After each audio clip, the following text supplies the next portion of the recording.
Good evening. This is how I have transferred my photos and videos from my iPhone. I've got 20,000 in there.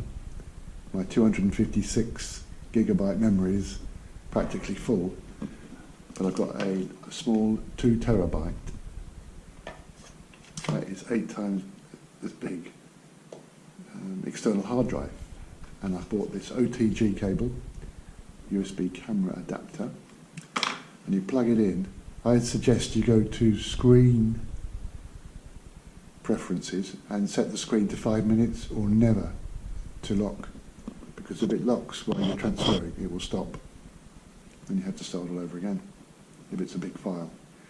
So I go to my photos, then you go to see all, and then I would click on say this one here, tap on it and it says share photos,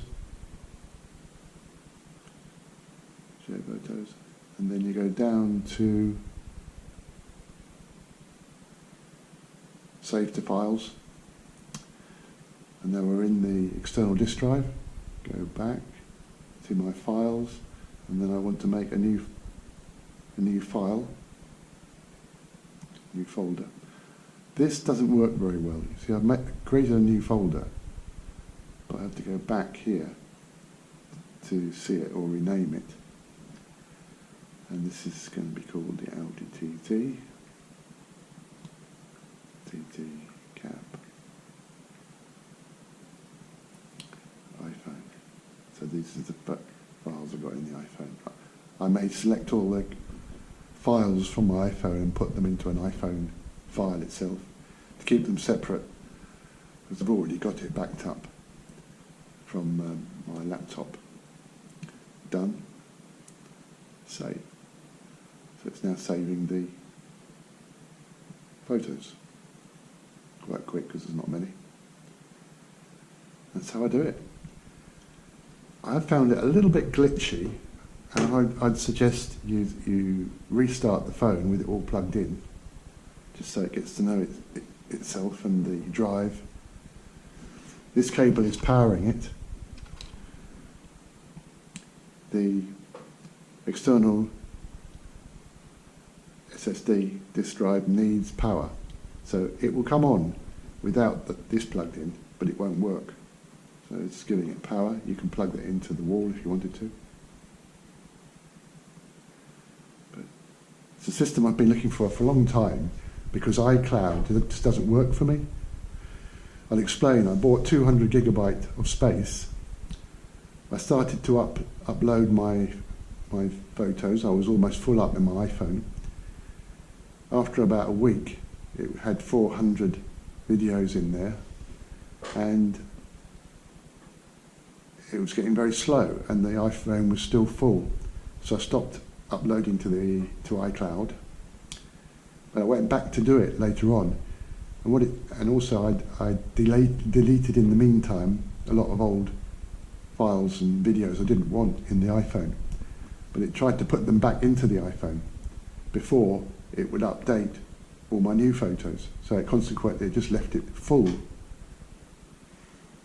the iPhone, and it wouldn't work. I had to stop iCloud. So this doesn't work for me. I don't know how other people do it. You could do it in one hit, but it takes so long to do it, unless you've got a very fast internet connection. There are 20,000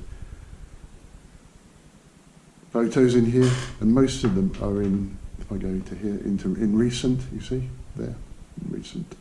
I've got 19,000, I think.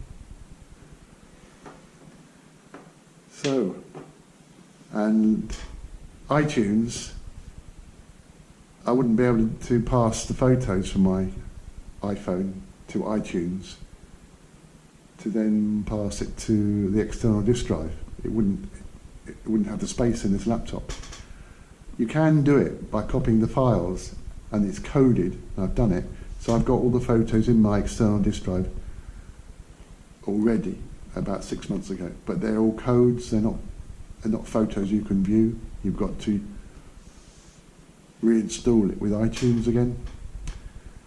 So both of them, the iCloud and iTunes, is not really working for me when you've got that amount of photos. So it cost 15 euros on Amazon from Jeff's, and I got it the next day, and it works. It'd be nice to have. I want to put my GoPro SD card in there and see it in the laptop. That would be nice, but I think I'd be seeing it in the iPhone. So this is the device I use to put SD cards in. But then I've got to pull out the power cable to get that in. What a design for Apple. Why didn't you make it a bit further apart? Thanks for watching. That's my tip for today.